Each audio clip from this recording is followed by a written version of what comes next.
Ayan, magandang hapon po sa lahat. Happy Lord's Day. Ayan, puri ng Panginoon. Sige, tayo muli mga tinipon at hinirang ng Diyos na narito sa simbahan ito. Patuloy sa pagpurit, pagpasalamat. Psalm 92, verse 1 hanggang 4. It's good to give thanks to the Lord, to sing praises to your name, O Most High, to declare your steadfast love in the morning and your faithfulness by night, to the music of the lute and the harp, to the melody of the lyre. For you, O Lord, have made me glad by your work. At the works of your hands I sing for joy. Tayo po'y manalangin. Dakilang Ama, narito muli ang iyong mga hinirang na nagkakatipon sa iyong pangalan, nagpupurit, nagpapasalamat sa iyong katapatan sa buhay nila. Sa patuloy, Panginoon, ang pag-alala namin ng iyong ginawa ng iyong Panginoong Jesucristo. Tunay nga na hindi namin ang aming kagalakan sa kanyang ginawa ay hindi namin mapigilan sa aming damdamin na kami ay magpupuri, nagpasalamat sa iyo. Tunay nga yung katapatan at ang iyong kabutihan sa amin ay nag-uumapaw. Purihin ka at takilain ka sa amin sa kalagitnaan sa mga oras na ito. Ito aming dalangin sa ngalan ni Jesus. Amen. Amen. And let's respond to His faithfulness. Let us declare the faithfulness of God through the song of the Great is Thy Faithfulness.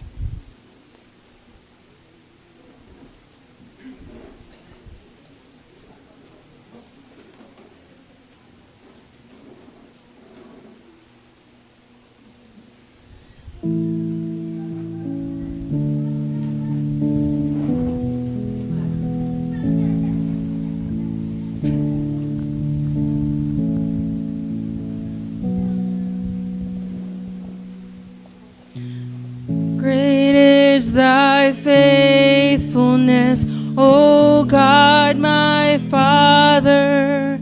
There is no shadow of turning with Thee. Thou changest not, Thy compassions, they fail not. As Thou hast been, Thou forever wilt be. Great is Thy faithfulness, great is Thy faithfulness. Morning by morning, new mercies I see. All I have needed, Thy hand has provided. Great is Thy faithfulness, Lord, unto me. Summer and winter and springtime and harvest, sun, moon, and stars in their courses above, join with all nature in manifold witness to Thy great faithfulness, mercy, and love.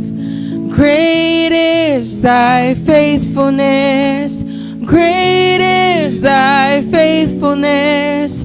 Morning by morning, new mercies I see. All I have needed, Thy hand has provided.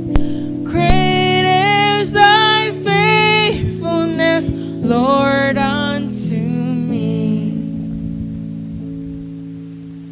Pardon for sin and a peace that endureth, Thine own dear presence to cheer and to guide, strength for today and bright hope for tomorrow.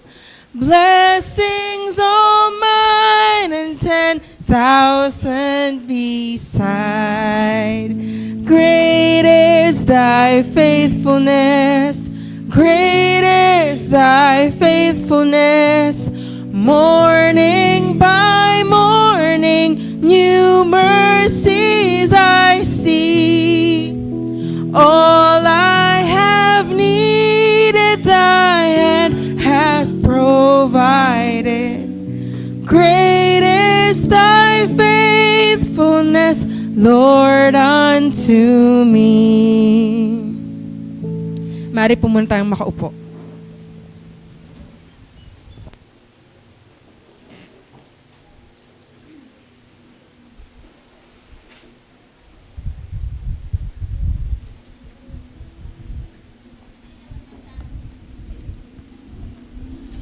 Let's continue by the reading of the law.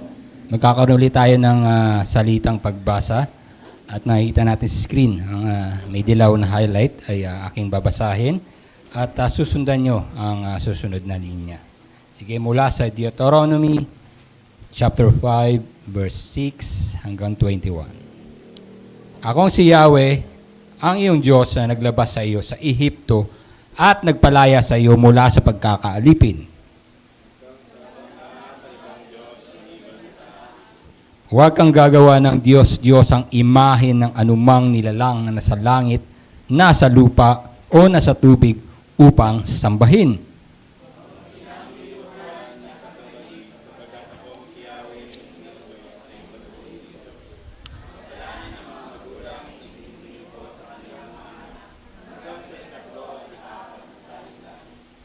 Ngunit ipinadarama ko ang aking pag-ibig at pagkalinga sa libu-libong salinlahi ng mga umiibig sa akin at tumutupad sa aking mga kautusan.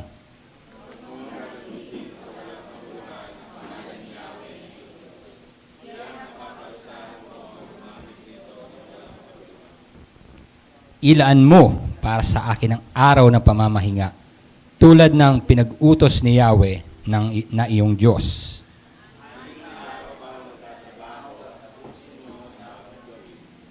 Subalit sa ipatong araw ay para kay Yahweh na iyong Diyos. Ito'y araw ng pamamahinga. Sa araw na iyo'y huwag magtatrabaho ang sino man sa inyo, ikaw, ang iyong mga anak, mga aliping lalaki o babae, ni alinman sa mga alaga mong hayop, ni ang mga dayuhang nakikipamayan sa inyo.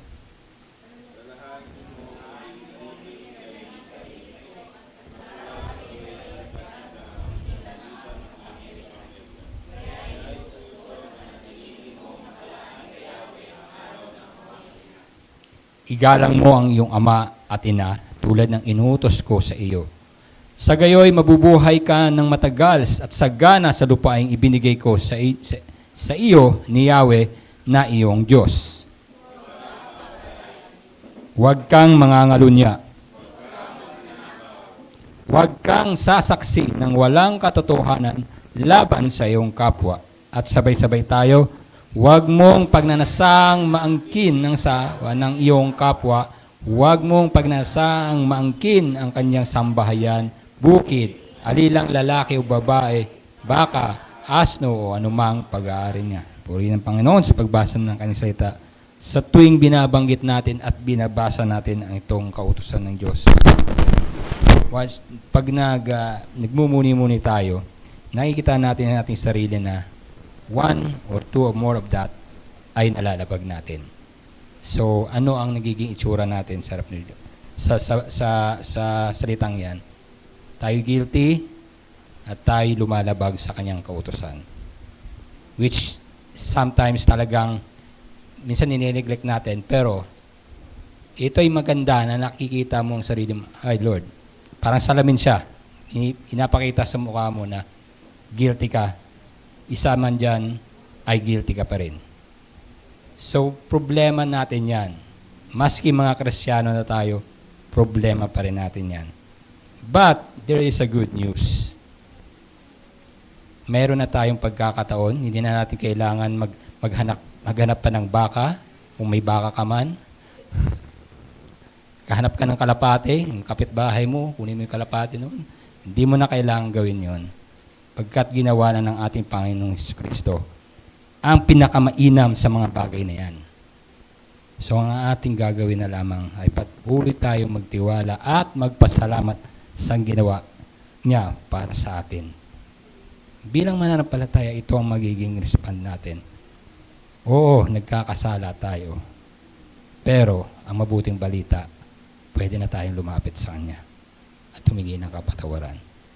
Ngayon, sa oras na ito, pagkakataon natin na lumapit sa pamamagitan ng panalangin, sa inyong kinaupuan, maaari tayong binibigyan ko yan ng pagkakataon upang manalangin at hingi ng kapatawaran ang ating nagagawang kasalanan at ipakita at ideklara natin sa ating panalangin na kailangan natin ang ating Panginoong Jesucristo.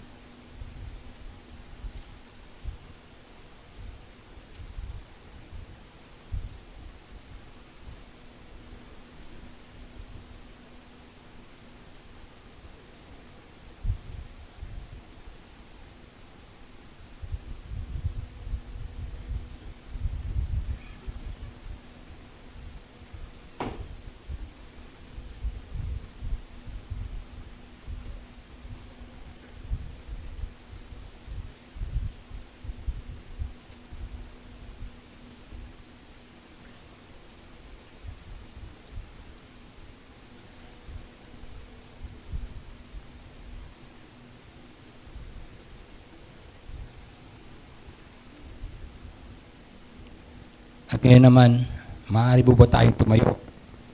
Bilang siyang simbahan, meron tayong sasambitin bilang confession natin at panalangin natin sa ating pangangailangan natin sa ating Panginoon at yung ating weaknesses, yung ating kakulangan bilang nandito sa lupa at nananatili pa rin sa katawan na maaari pang makurap ay ang ating patuloy na pangangailangan sa Kanya at bilang simbahan at i-declare natin ang ginawa ng ating Panginoon despite ng ating kahinaan. Sige, sabay-sabay nating banggitin. Holy and merciful God, you have spoken your law and revealing the path of life, yet we have turned aside to follow our own ways. Instead of resting in your righteousness, we have burdened ourselves with a heavy yoke on your own efforts, seeking to establish a righteousness apart from you. We have labored under the weight of your self-made laws, trusting your works rather than in your grace. Forgive us for resisting your will and for believing the lie that we can stand apart from Christ. We confess that we have doubted your grace, thinking ourselves either to need it or sinful to receive it. Yet your words call us to draw near with confidence, for our great high priest has borne our sin and pleads for us. Have mercy on us, O Lord. Lift out the burdens, cleanse us from all the unrighteousness, and teach us to walk in humble obedience, not as those striving to earn your love, but as those upheld by it. In Jesus' name, amen and amen. At ito ang assurance mula sa kanyang pananalita sa Hebrew chapter 4, verse 15 and 16. It is the assurance of our pardon. For we do not have a high priest who is unable to sympathize with our weaknesses, but one who is in every respect has been tempted as we are, yet without sin. So let us then with confidence draw near to the throne of grace, that we may receive mercy, find grace to help in time of need. Tayo po patuloy sa pagpurit at salamat sa Diyos.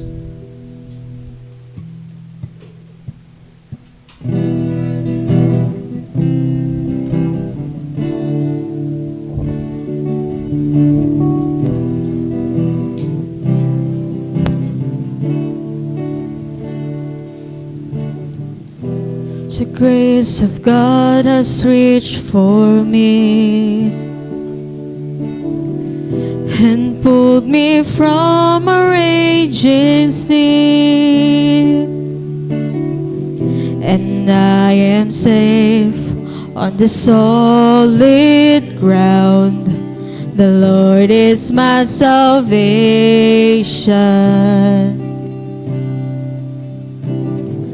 I will not fear when darkness falls. His strength will help me scale these walls. I'll see the dawn of the rising sun. The Lord is my salvation.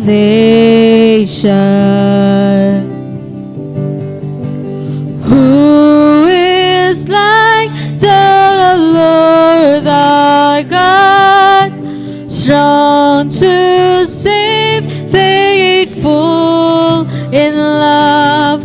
My debt is paid and the victory won. The Lord is my salvation.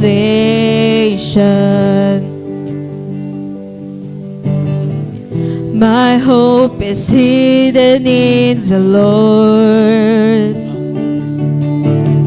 He floods each promise of His word. When winter fades, I know spring will come. The Lord is my salvation. Who is like the Lord our God, strong to save, faithful in love? My debt is paid and the victory won. The Lord is my salvation.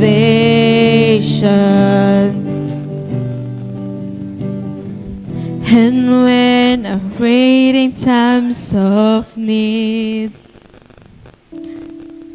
when I know lost, when I am weak, I know His grace will renew these days. The Lord is my salvation.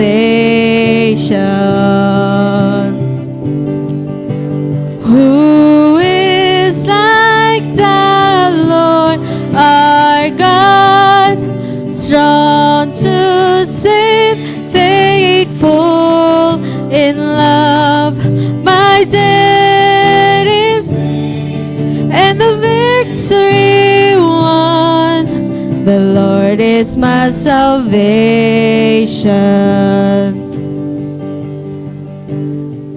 And when I reach my final day, He will not leave me in the grave, but I will rise. He will call me home. The Lord is my salvation.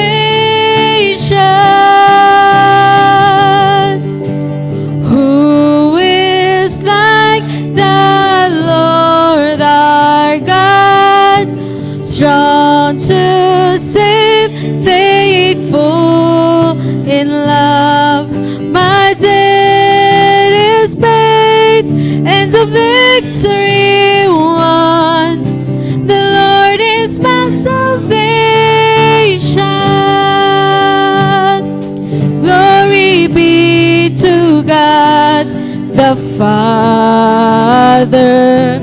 Glory be to God the Son. Glory be to God the Spirit. The Lord is our salvation. Glory be to God the Father. Glory be to God the Son. Glory be to God the Spirit. The Lord is our salvation.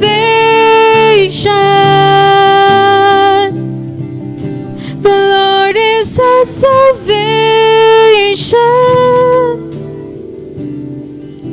The Lord is our salvation.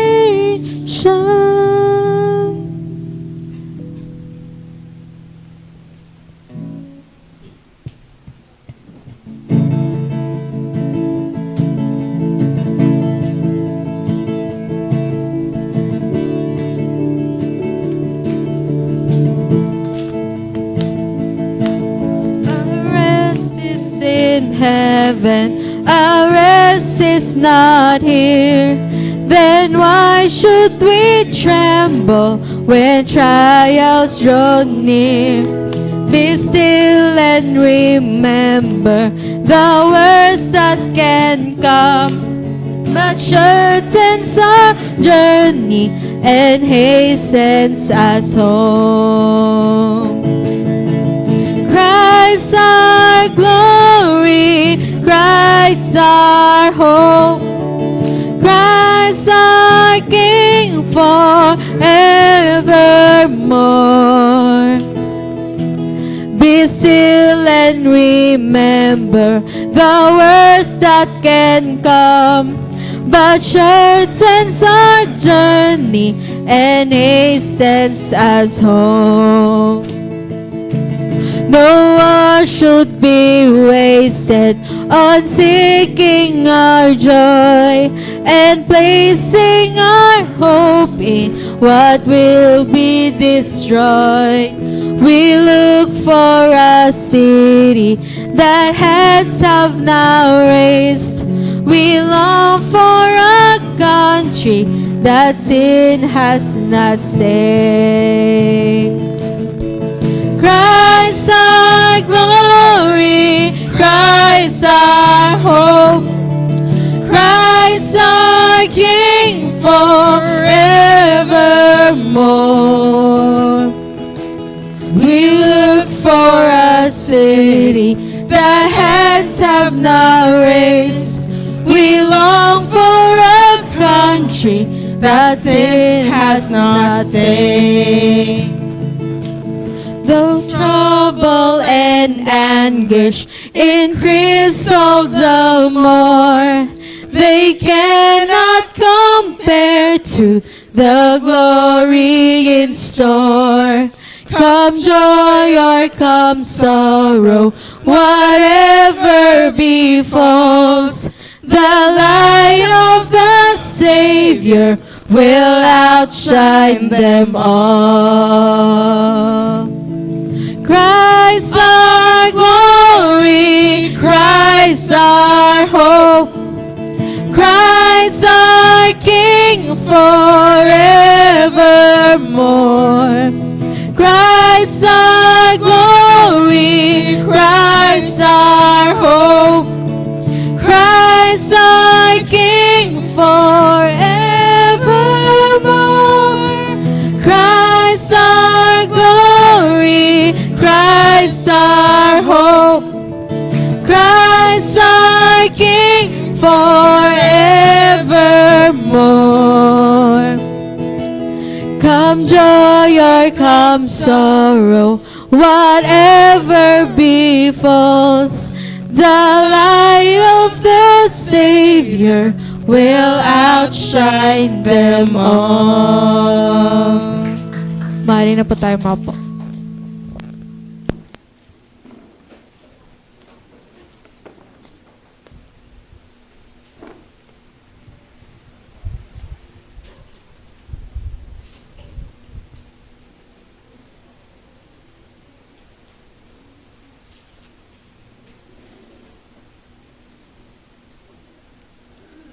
John chapter 1 verse 14 hanggang 18.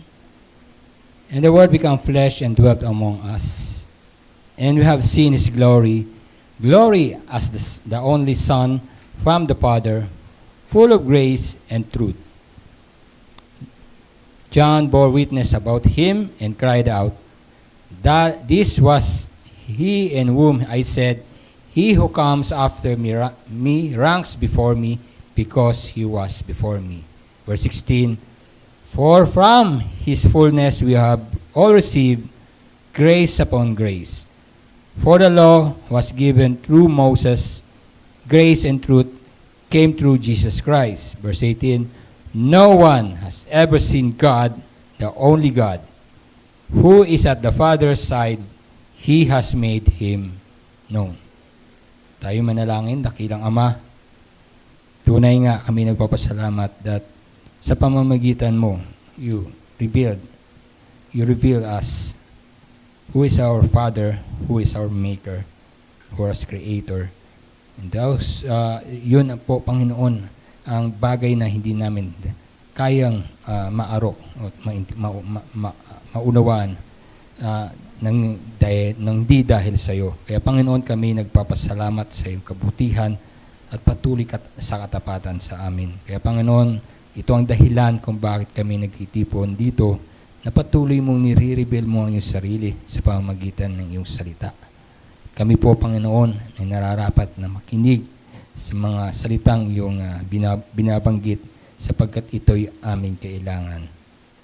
As we patuloy kaming namumuhay sa mundong ito, na pagkamat maraming bagay kaming naririnig, may mga bagay, mga tukso na nasa paligid, in this corrupt world, we still uncertain ang iyong patutunguhan kung hindi ka nagagabayan ng tunay na liwanag na nagmumula sa iyong salita.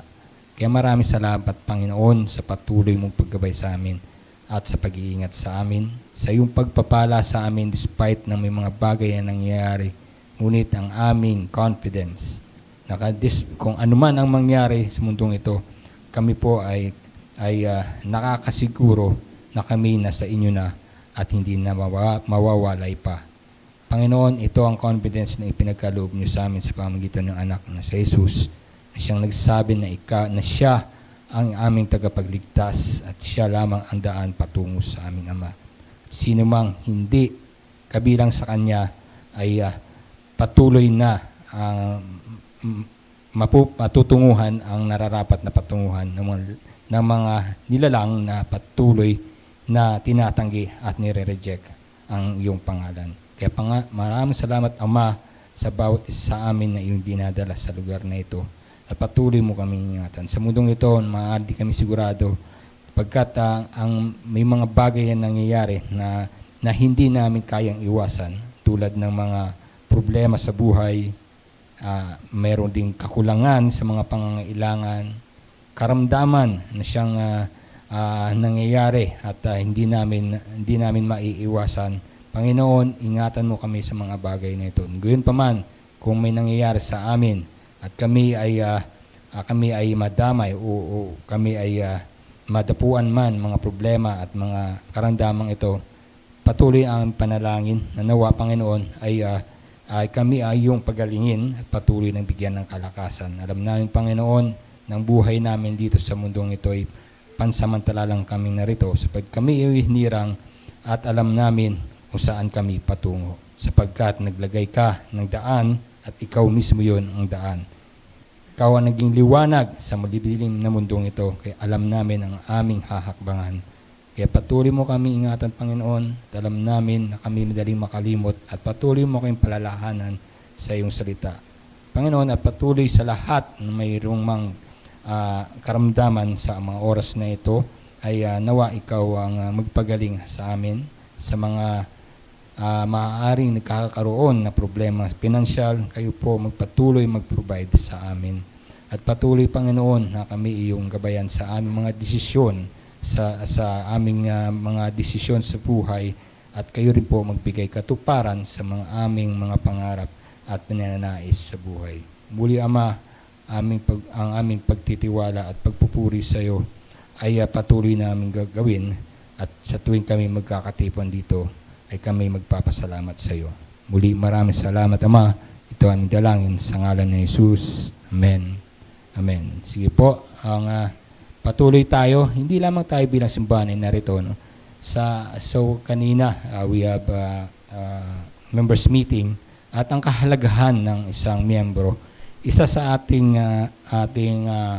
responsibilidad o isa sa ating bilang miyembro ng simbahan ay ang patuloy na suportahan din ang pangangailangan ng simbahan ito.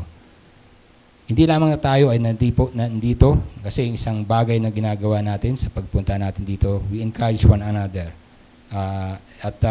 At kasama rin yan yung ating pakikiisa rin sa pangangailangan ng simbahan. Sige po, sa ating offering mamaya, meron tayong, may mga sobre po tayo dun sa likod, pwede kayong kumuha. At kung meron kayong nais nyong mag-send, pwede pong pakipost kung saan pwede sila mag-send sa pamamagitan ng GCash.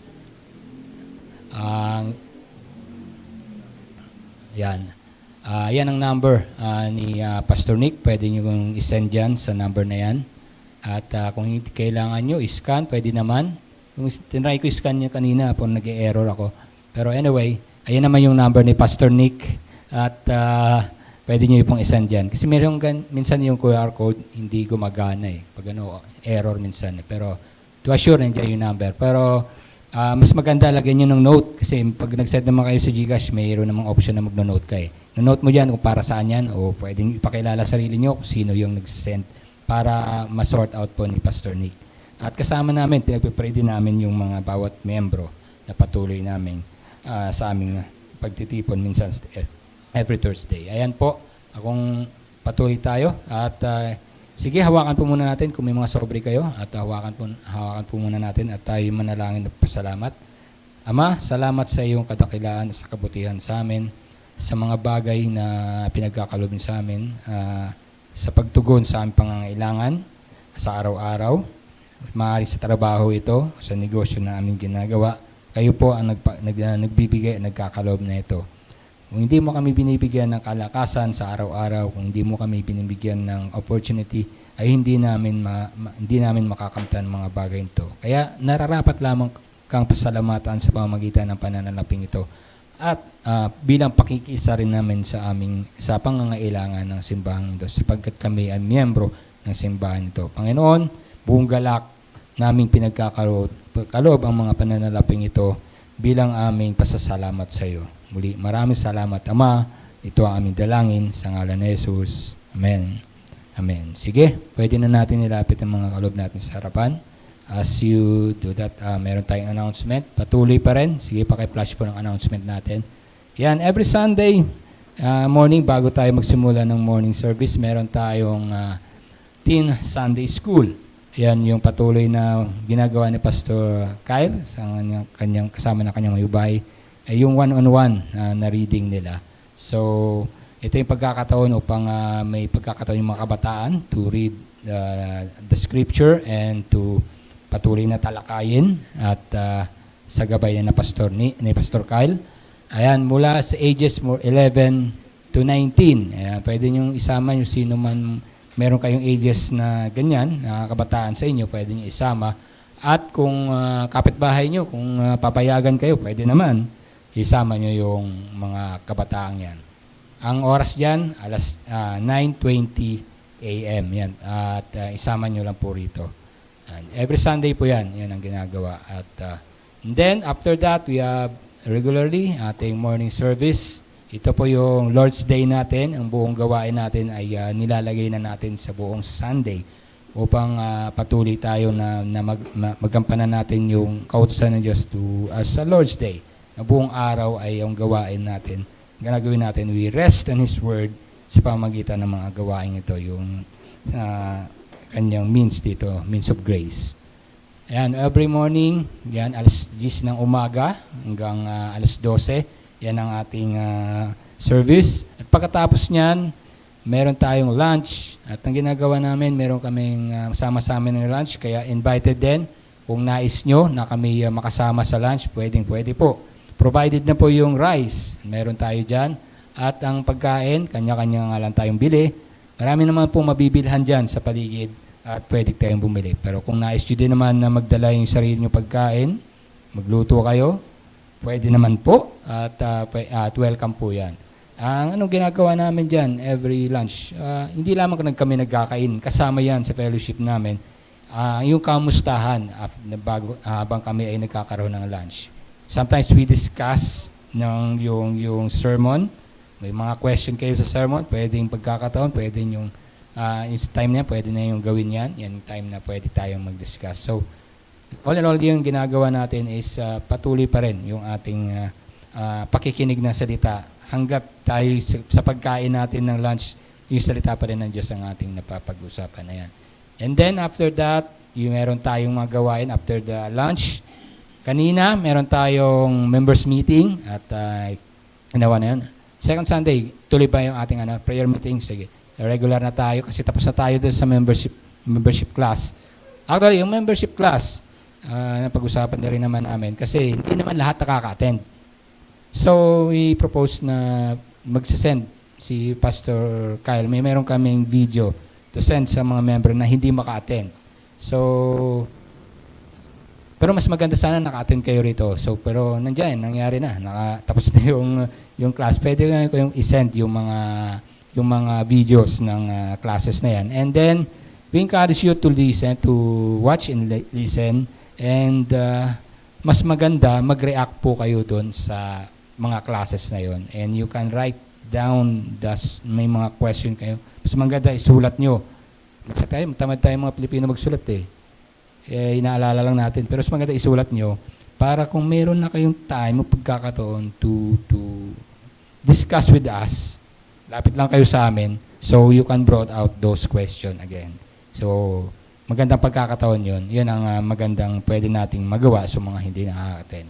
Pero hanggat maaari, we encourage you to attend. Pero for that, we have to give something para makasama namin kayo. And then, second Sunday, prayer meeting, mahalaga, makasama rin namin kayo. Ito isang gawain talaga na bilang tayong mga Kristiyano, isang simbahan, to pray one another.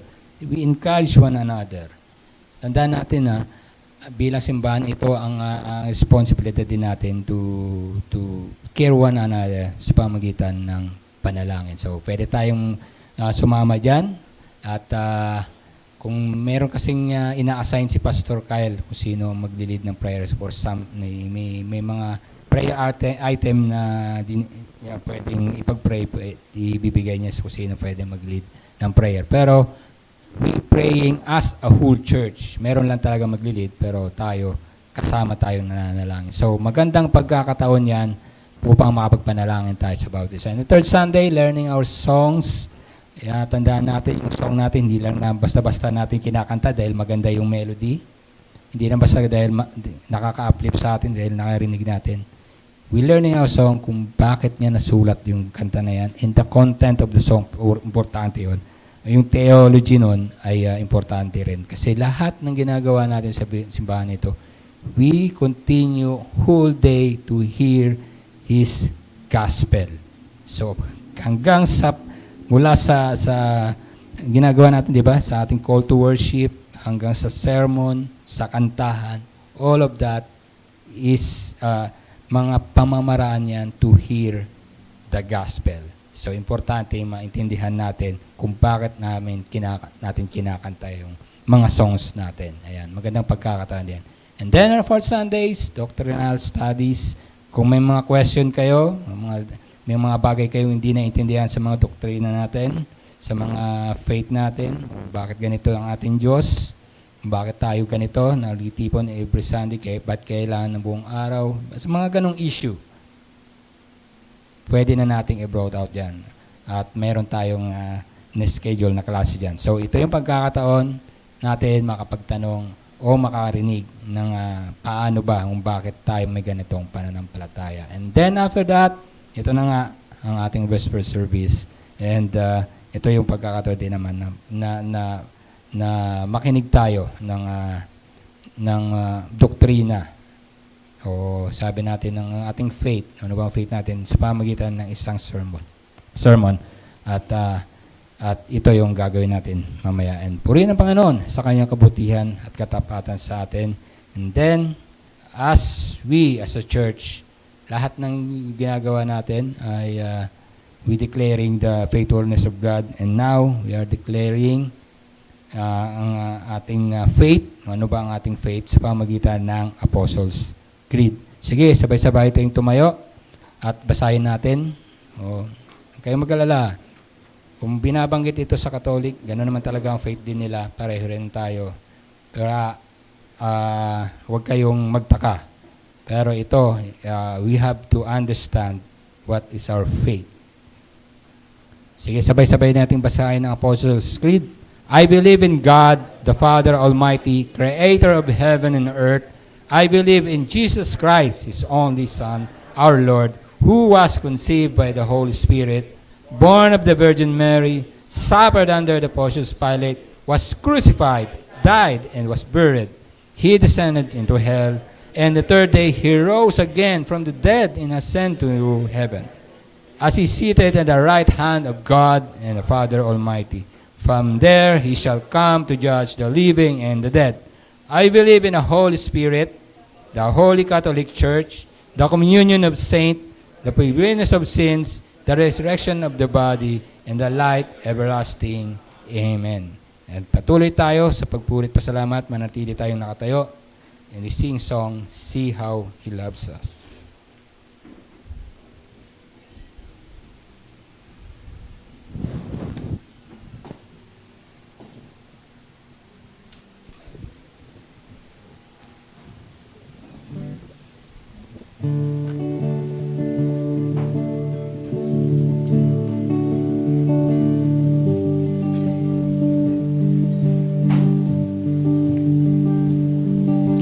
King of heaven, robed in light, sovereign of all, angels adore him, came and set his crown aside, emptied himself, leaving his glory. See how he loves us, Son of Man, robed in flesh, bearing our grief, knowing our weakness, yet despised in our eyes, pitied and poor, living among us. See how he loves us,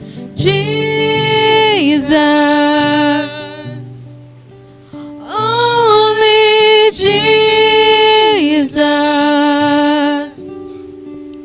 Humble and holy, Lord, we adore you, Jesus. Only Jesus. Oh, how marvelous, oh, how wonderful your love.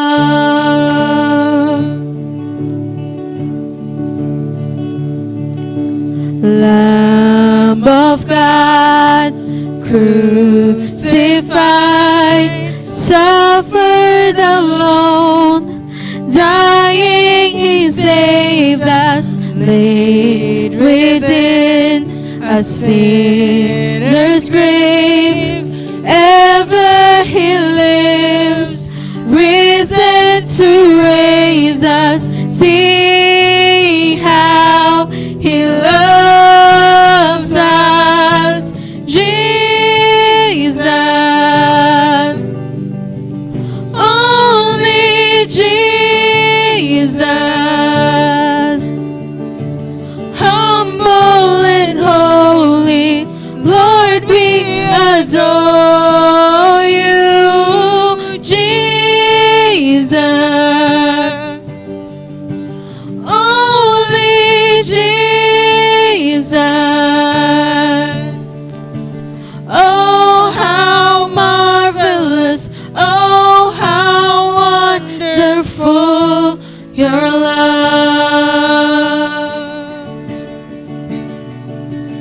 Oh, Jesus.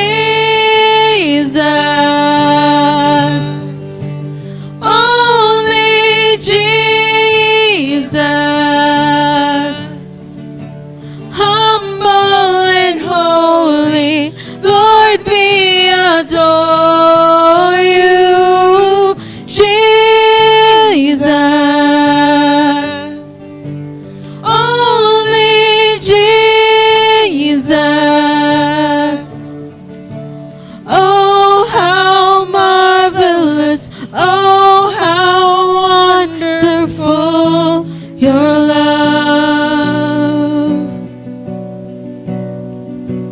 Oh, how marvelous, oh, how wonderful your love. Mali na po tayo maupo.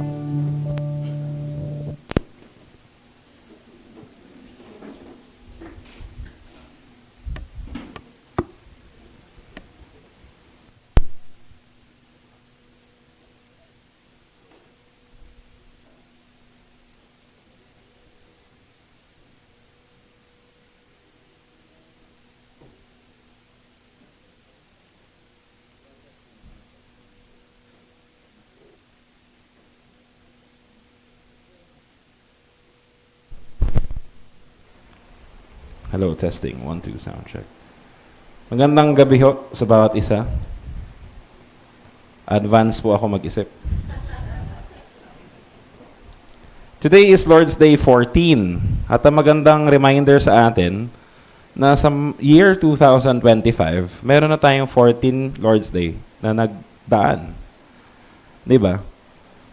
At ang Heidelberg Catechism is structured in such a way na talagang i-discuss niya. Ay, yun, nakalimutan ko yung script ko. Thank you. Structured yung Heidelberg Catechism to really discuss each topic of the Catechism every Lord's Day of the year. So meron tayong 53 Lord's Day. Ibig sabihin, meron tayong 53 Sundays every year. Depende na lang, no? Usually 52. Pero yung Heidelberg Catechism, nilagay niya talaga na 53. Kasi in cases na 53 Sundays a year. Brothers and sisters, take note. 53 Sundays, 53 Lord's Day a year. 53 Lord's Day na maririnig niyo yung sermon being proclaimed to you, the gospel affirmations being declared to you of how beautiful our Lord God is. How many times a year? 52 or 53. We have 365 days a year. Sabihin na natin na 366 kung leap year. Only 53 days that we would set aside before the Lord so that we can hear yung ating gospel encouragement. Nakita niyo po ba yun? Kanina, kakatapos lang namin ng members meeting and nakakatuwa kasi, praise the Lord, tapos na ang membership class. So we have been done na tayo dun sa lesson 1, lesson 2, lesson 3, lesson 4, lesson 5, lesson 6. Pero yung mga hindi nakapag-attend ng lesson 3 and lesson 4, nagtatanong, Pastor, paano pag hindi kayo makakapag-Lord's Day, hindi na kayo magiging member ng church? And they are so worried na hindi nila kaya yung commitment ng Lord's Day rest. True enough, nung una ko din naman narinig yung Lord's Day rest, ang akala ko, ano ba naman to, legalistic talaga. Sineset aside ko na nga, nagsisimba na nga ako, buti nga, nagsisimba na ako ng umaga. But brothers and sisters, think about this. Gaano katindi ang kasalanan that you are battling in your life? Gaano katindi ang temptation of Satan in your life, every day of your life? Gaano katindi that you are walking in this fallen world na still cursed? This world is still cursed. Mamaya, mababasa natin in our text. Brothers and sisters, every day of your life, you are dealing with your sin and the temptation of devil and this fallen world. And then yung ating normal na understanding that we will be having yung Lord's Day rest or yung being blessed by God is by allotting 2 hours every Sunday for our service. And then the rest, we are free to do what we want to do. Brothers and sisters, you see the problem? 2 hours for gospel proclamation sa'yo versus the many, many hours that you are in the world dealing with all the troubles of life on your own. Kaya no wonder, our evangelical tradition, lalo na dito sa Filipino church, sa Philippines, adopted a pietistic way of Christianity. Well, hindi enough yun, nagsisimba ka lang, dapat everyday nagko-quiet time ka, dapat everyday punong-puno ka ng Word of God. That's good. But brothers and sisters, tignan niyo yung kaibahan. If you neglect the Lord's Day, what are you saying? Dapat every day of my life meron akong ginagawa to keep me afloat. Brothers and sisters, the trade-off is not fair. The Lord's Day says, come to Christ and rest every Lord's Day. Set aside 6 days you shall work, on the 7th day you shall rest. 1 day, 53 days a year for you to rest. That is the Lord's Day rest. Wala kang gagawin, you're just being here, receiving the grace of God through the means and appoint niya, being encouraged, being served, and serving one another. and trusting in His finished work, rest. Or, the option, 2 hours, nag-attend na ako, then I have to do all these things to keep me afloat. Brothers and sisters, akala natin legalistic yung Lord's Day. Pag pagbabawalan ka na huwag magtrabaho on the Lord's Day, ang totoong legalistic doon is that you're imposing your standard kung paano mapalaguin yung sarili mo based on your own works and your own effort alone, apart from the body of Christ, on your own. You are saying, I will deal with my own spirituality on my own. And then sa Sunday, attend ako. It's not even close. The other, spirituality, will never offer you rest. Bakit? Kala mo, naka-rest ka kasi 2 hours lang yung nasa church ka and the rest of the day you're free. But what you're doing is that you are trying to compensate. Alam mo na hindi sapat yung 2 hours a week lang. Kaya, sasabihin mo sa sarili mo, if only I can do more quiet time faithfully, if only I could pray longer, if only I can do this, if only I can do that. That's the natural trade-off na binibigay natin. But brothers and sisters, the Lord's Day rest is for us to enjoy and to rest and to be recharged so that pagbabalik na tayo sa kanya-kanyang mga trabaho natin, we know that we belong to the Lord, body and soul. And then, I can work hard these 6 days. Bakit? Kasi meron akong pahinga at the end of it. I can rest and be rejoice in the Lord. Bakit ganun yung naging intro ko? Kasi, naka-imprenta sa mata ko, yung mga muka nung kaninang nagtanong, paano kung di ako makakapunta ng Lord's Day rest? Eh nakita ko yung mukha nila, sobrang takot. Brothers and sisters, you should not be afraid, but rather know that in this fallen world, the Lord appointed us 53 days a year to celebrate the victory of our Lord who has ransomed us from the punishment of sin. May kinalaman ba itong sinasabi ko sa ating text for this day? Yes. Malaki. Kasi tignan ninyo, balikan natin. Nandito pa rin tayo sa salvation and grace. Lord's Day 14. 14 pa lang. And we have more to go. Praise the Lord. Hindi mauubos ang Lord's Day this year unless bumalik siya or kunin niya na tayo. But nevertheless, we still have more Lord's Day to come to know and receive yung confirmation ng ginawa ni Christ for you and for me. Before we talk about our catechism, let's read our passage sa Genesis chapter 3, 14, 21. And our passage says, Genesis chapter 3, 14, the Lord God said, ang context is nasa garden, and nahuli na si Adam and Eve na nag-sin. They have rejected the word of God. They have believed the word of Satan. And tinanong na ni God, anong ginawa mo, Adam? And then sabi nila, kasi yung the woman you gave me. Sabi ng woman, kasi yung serpent. Blame shifting nangyayari. And nangyayari sa atin yan. Whenever that we are being dealt by God with our sin, a natural tendency natin is to excuse ourselves. Siya nga eh. Pag ganun tayo ng ganun mga kapatid, we will never deal with our sin unless the Lord will really, really deal with our sin and wala na tayong excuse. Pero look at the Lord's response. The Lord God said to the serpent, una niya kinausap yung serpent, because you have done this, cursed are you above all livestock and above all beasts of the field.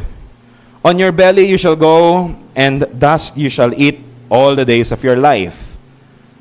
I will put enmity between you and the woman, and between your offspring and her offspring. He shall bruise your head, and you shall bruise his heel. To the woman he said, I will surely multiply your pain in childbearing. In pain you shall bring forth children. Your desire shall be contrary to your husband, but he shall rule over you. And to Adam he said, because you have listened to the voice of your wife, and have eaten of the tree of which I commanded you, you shall not eat of it. Cursed is the ground because of you. In pain you shall eat of it all the days of your life. Thorns and thistles it shall bring forth for you, and you shall eat the plants of the field. By the sweat of your face you shall eat bread, till you return to the ground, for out of it you were taken, for you are dust, and to dust you shall return. The man called his wife's name Eve because she was the mother of all living. And the Lord God made for Adam and for his wife garments of skins and clothed them. Let us come to the Lord in prayer. Lord, maraming salamat po sa word na narinig namin this afternoon. And I pray that may you speak to us. May you open our hearts that we will receive your word in faith. Give us wisdom to understand what you want us to know. And may we grow in the rejoicing in the gospel, knowing that our names are written in the book of life. Teach us to respond with grace and with thanksgiving, with gratitude and thanksgiving to our Lord who has saved us to the uttermost. In Jesus' name we pray. Amen and amen. Brothers and sisters, maraming pwedeng sabihin sa Genesis chapter 3:14. Isang question na pwede natin tanungin is, ang serpent ba ay baka? Baka. Kasi sabi, above all livestock. Goat, hindi. Serpent. And so, brothers and sisters, siguro sa Hebrew, magandang tignan natin that yung serpent has also, meron din siyang Hebrew word ng copper, or translation natin ng the shining ones. And the shining ones, yung serpent, shining ones, and angels also are shining ones. So merong ganong translation. But we won't dwell on those views, on those translations. Pero tignan natin that there is a curse na binigay ang God sa serpent. So meaning to say, tignan natin sa verse 14. Kuya F, iangat mo, wag mo ispoil yung Heidelberg Catechism natin. 14 muna tayo. The Lord said to the serpent, because you have done this, cursed are you above all livestock and above all the beasts of the field, and on your belly you shall go, and to dust you shall eat all the days of your life. And so ang question is, serpent ba talaga to o animal ba to? Parang it is as if na animal talaga siya. And yes, we can say, parang animal siya, pero alam natin na si Satan din ito. So how does it work? Ang hirap, hindi ko alam. Siguro isa yan sa tatanungin ko sa langit. Ano ba talagang meaning mo, Moses, nung sinulat mo to? Diba? Lagot si Moses sa akin sa tatanungin na. And it's good to ask, diba? But brothers and sisters, makikita natin dito na metaphorically then that everything that crawls in the ground, yun ginagawa ng serpent, yes. Pero anything that crawls in the ground is shamed or defeated already. Talo na. Pero sabi ni God, hindi lang yung paggapang niya, yung pagtalo, yung kumakain ka ng alikabok, hindi lang yung pagkain mo ng alikabok yung nagbibigay senyales sa'yo na talo ka na talaga. Pero sa 15, sabi niya, I will put enmity between you and the woman. So, ibig sabihin ng enmity, may hidwaan. So, merong hidwaan si Satan and the woman, o yung asawa ni Adan, o yung pagmumulan ng mga tao sa mundo. And between your offspring and her offspring, he shall bruise your head and you shall bruise his heel. Tignan lang natin ito that isa sa biblical theme that we can study the Bible is tignan nyo sa Old Testament hanggang sa New Testament paano naglalaban yung offspring of the serpent and offspring of the woman. Makikita nyo yun eh. Kasi after this, anong meron? Cain and Abel. Pinatay si Abel, si Seth. Now, yung lahi nila, ano nangyari? Si lineage ni Cain, sobrang sama. And then lineage ni Seth, hanggang kay Noah. Ano nangyari? Pinreserve si Noah. So, natira na yung lahi ni Cain. Ubus na. Pero nagkasala pa rin kay Noah. So, meron pa ring sin. And so, anong meron? Out of many, Tower of Babel, parang children of serpent, they want to make a name for themselves. And then meron kang si Abraham, who was called by God out of many nations. Ang sabi ni God, come to the land that I will show you and I will make you into a great nation. Yung desire ng Tower of Babel to become great, a gift ni God kay Abraham. seed of the woman, and seed of the serpent. And then makikita natin yan, Jacob and Esau, Israelites and Canaanites, David and Goliath, Jesus, finally, at the cross versus Satan, yung showdown. And makikita pa rin natin yan that the enemies of the church, those who are persecuting the church, parang they are their father, the devil, the Pharisees and the Sadducees and the synagogues of Satan. The theme ng seed of the woman versus seed of the serpent is an ongoing theme even today. And kailangan nating maintindihan yon that there is always this epic battle between good and righteousness. Pero mga kapatid, hindi ito makukuha sa political parties.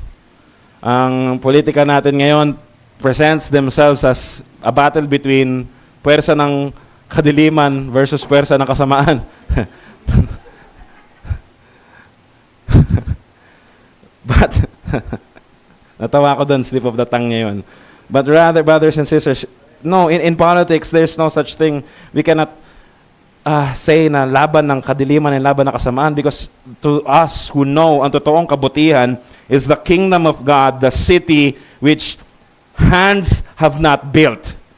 Yun ang city na iniintay natin. So brothers and sisters, the battle of righteousness and sinfulness is still ongoing in this world.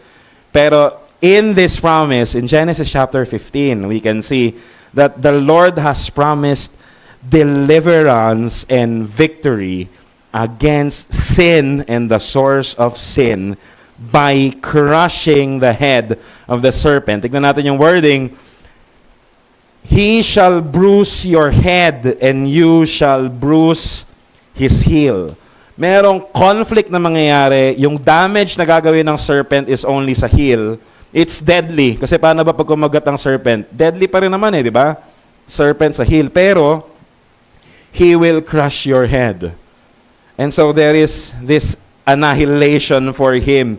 And brothers and sisters, makikita natin ito in the fulfillment of Christ. Genesis 3:15, ang tinatawag natin na proto-evangelium or first gospel. God commanded Adam, Adam, gawin mo to. And then ang ginawa ni Adam, kung ano pa yung bawal, yun yung ginawa niya. Di ba? Pwede siyang kumain ng kahit na anong fruit in the garden, pero ang kinain niya yung kaisa-isang bawal. Church, anong reaction niyo doon? Siguro sasabihin mo, grabe talaga to si Adam mo. Ang daming pwede, yung isa pang bawal, grabe talaga to. Brothers and sisters, 6 days you shall work, and on the 7th day you shall rest. Same, di ba? We all struggle. Lahat pwede, pero yung gusto natin gawin, yung pinagbabawal pa. And that's the serpent working in our lives as we disobey and reject the words of God. And so, brothers and sisters, tignan natin ito. Buti na lamang that God will not judge Adam according to his failure, but rather because of the failure of Adam, ang response ni God is not to just leave Adam alone and then bahala ka na sa buhay mo, good riddance. No. The response of God sa sin ni Adam and ni Eve is a promise of deliverance. God in His mercy, God in His goodness, responded to our evil ancestors, to the sin of Adam and Eve. He responded by giving them a promise of deliverance. God is so good. Mga kapatid, tayong mga Pilipino, may kasabihan tayo, lalo na kung nanonood ka ng pelikula ni FPJ. Is FPJ ba yun? Juntik lang ang walang ganti. Ganun ba? O si Erap? Hindi ko alam eh. Filipino saying, kailangan tayong palaging gagante. Pero ang Panginoon natin ay hindi gumante. He was done evil, pero ang response niya is mercy. by promising the end for the source and cause of our sin. He will crush the serpent's head. Brothers and sisters, tignan natin. Why is it so important na ito yung promise ni Yahweh, ni God, kay Adam and Eve, that the seed of the woman, that there should be a seed of the woman, and this seed of the woman would be the one to destroy the works of the enemy. Our Heidelberg Catechism questions that, asks that question, and then answers that question. So tignan natin, question and answer 35 ng Heidelberg Catechism. What does it mean that he was conceived by the Holy Spirit? Again, ang Heidelberg Catechism ay ine-explain yung Apostles' Creed. What does it mean that he was conceived by the Holy Spirit and born of the Virgin Mary? Church, alam niyo ba yung sagot? Of course, hindi. Pero kung babasahin niyo yung bulletin ninyo, nandun. Pero nandyan din sa screen. So sabay-sabay nating basahin and confess yung answer dito sa question and answer 35. Answer, that the eternal Son of God, who is and remains true and eternal God, took to himself, through the working of the Holy Spirit, from the flesh and blood of the Virgin Mary, a truly human nature, so that he might also become David's true descendant, like his brothers and sisters, in every way except for sin. Brothers and sisters, Genesis chapter 3:15 promised that there would be the seed of the woman, manggagaling sa woman. Ibig sabihin, ipapanganak ng woman to crush the serpent's head. Ang question, paano? How can someone born of sin destroy sin? Hindi pwede yon. The Old Testament is a testimony to that. Abraham cannot defeat the power of sin. Isaac did not defeat the power of sin. Jacob was not able to defeat the power of sin and the effects of sin in his life. Ano ibig sabihin ng Jacob? Deceiver. So if you have a son, kung gusto niyo pangalanan, deceiver, go ahead. Jacob, brothers and sisters, he deceived his brother, and then he deceived his father, and then ano naging effect ng sin in his life? He was deceived by his sons. Paano niya dineceive yung tatay niya? Nagdamit siya ng damit Isaw, ni yung kapatid niya, si Isaw. Hunter si Isaw, amoy araw, amoy hunting. So yung damit ni Isaw, sinuot niya. Eh sabi niya sa nanay niya, nanay, si Isaw balbon, ako smooth, makinis. Sabi ng nanay niya, magsuot ka ng fur ng kambing. Yung balat ng kambing nilagay ni Jacob dito, para pag nahawakan daw ng tatay, ay, buhok ni Isaw to. Grabe si Isaw, no? Hairy. Ano kasi ibig sabihin ng Isaw? Hairy. Ibig sabihin ng Edom, second name niya, red. So siya ay red and hairy.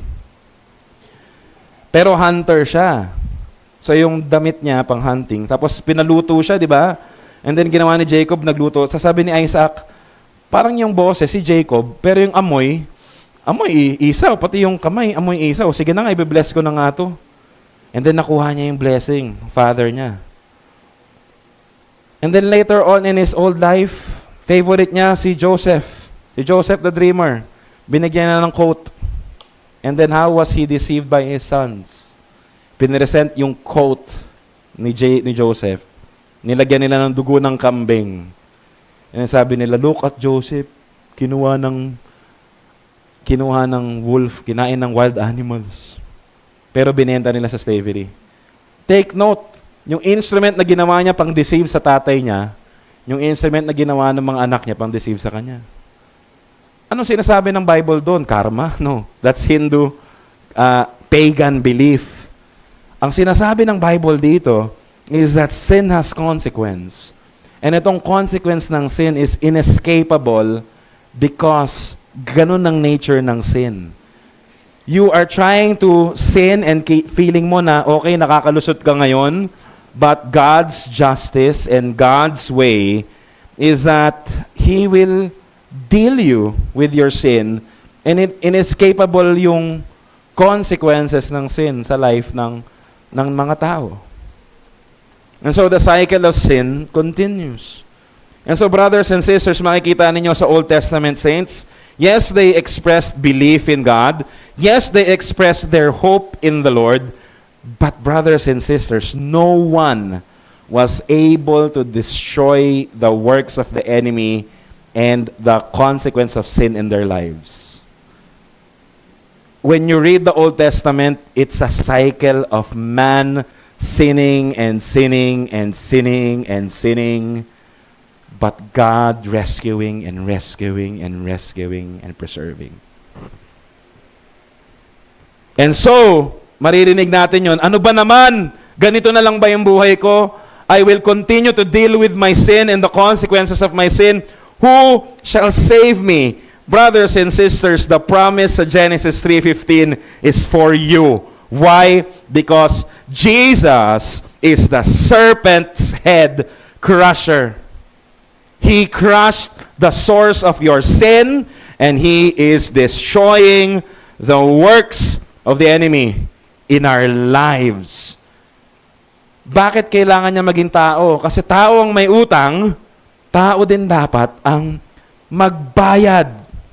And so brothers and sisters, tignan natin dito sa Heidelberg Catechism, the eternal Son of God. Ibig sabihin, walang simula, eternal, with the Father, co-eternal, co-equal. Meron tayong catechism, o meron tayong creed kaninang umaga, Athanasian Creed, and we have confessed it. Napakaganda and napaka-clear. And He remains to be God, pero ang tinatawag dito sa theology is the hypostatic union. Kung paano yung true nature, yung divine nature ni Son, naging one person siya with two natures. Again, one person, two natures. The Son is one person, pero that Son has now two natures. His divine nature, eternally God, but He added to Himself a human nature. Sabi ni Pastor Nick sa sermon 2 weeks ago, o last week ba yun? Saan ka nakakita na nag-add na naging nothing? Christ added to Himself the human nature, and He became nothing. He has served us in humility, made and yung kanyang creatureness like us. He took to Himself human nature, nakagaya ng sa atin except for sin. Then through the working of the Holy Spirit, paano nangyari yun? Sabi ng ating catechism, He took to Himself the human nature, and paano nangyari yun? By the working of the Holy Spirit, through the working of the Holy Spirit, yung flesh ni Mary. Bakit kailangan flesh ni Mary? Brothers and sisters, sa Bible School, we are taught na yung conception ni Christ is that nabuo na si Christ as a fetus. Tapos ginawa na lang si Mary as incubator. If you have been long enough sa simbahan na ito, you have heard me taught that. Pero mali pala yun. Alam nyo kung bakit mali yun? Kasi kung fetus na siya, saan galing yung kanyang physical body? Ang sasabihin ng mga tao, kaya nga gumawa ni God ng heavens and the earth, di kaya niya gumawa ng bagong physical body. But that would forfeit that He must be created in the likeness of David and Adam, and nasa line siya ni David and Abraham. So kailangan meron talaga siyang taong gagamitin para hulmahin. And so, you have on this one hand, yung mga Protestants, bakit ganun yung view nila? Hindi actually Protestants, yung mga born again na bago, mga 1900s. And ganun yung view nila. Bakit? Bakit ganun yung view nila?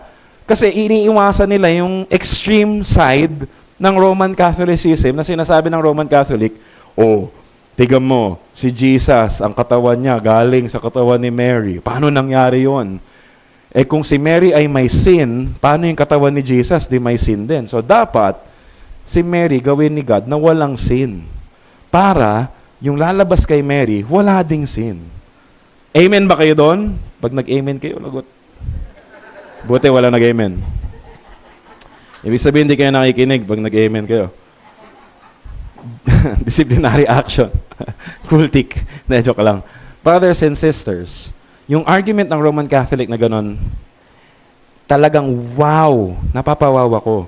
Kasi ang argument nila, para maging sinless si Jesus, kailangan yung nagpanganak sa kanya, sinless din. Ang question ko, paano naging sinless yung nagpanganak kay Jesus? Gamitin muna natin yung logic nila. Pastor naman, logic pa tayo. Kaya nga kami nag-Lord's Day dito eh. Catechetical preaching sa hapon eh. Gagamit talaga tayo ng logic dito. So brothers and sisters, ang argument nila is basically ganito. Para mapanganak na sinless, kailangan maging sinless yung nagpanganak. So kung si Mary sinless, paano siya napanganak na sinless? Paano siya naging sinless? Kasabihin nila, hindi. No moment na lang na papanganak malalagay si Jesus, naging sinless na si Mary. Kung pwede pala gawin ni Jesus, ni God yun, kay Mary, bakit hindi niya pwedeng gawin na si Jesus lang yung sinless? Nakita niyo yung point? Ang logic ng Roman Catholic, alam niyo yung mga Russian dolls, yung pagbukas mo, meron nasa loob, tapos pagbukas mo, nasa loob na naman, di maubos. Kasi kung argument nila, para ipanganak si Jesus na sinless, dapat yung nagpanganak sinless. Dapat yung nagpanganak sa sinless, sinless din. So, sinless din yung nanay ni Mary. Sinless din yung lola ni Mary. Sinless din yung lolo sa tuhod ni Mary. Hindi matatapos yun kung ganun yung argument nila. So, meron silang special case na sasabihin, wait, nung time lang ng conception ni Christ. Pero ang answer natin doon, the Bible did not say that Mary has no sin. In fact, isa sa kanta ni Mary is that, I rejoice in my God, my Savior. Jesus is the Savior of Mary. Kailangan ng salvation ni Mary and coming from God.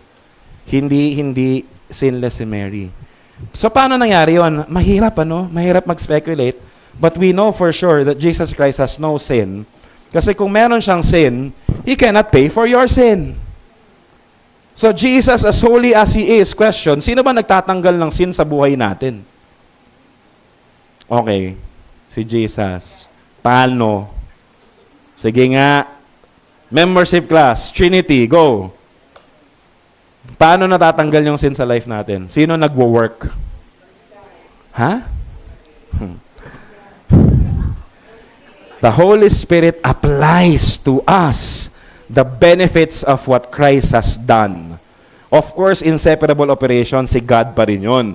Pero it is the Holy Spirit that applies in your life the benefits of what Christ has done.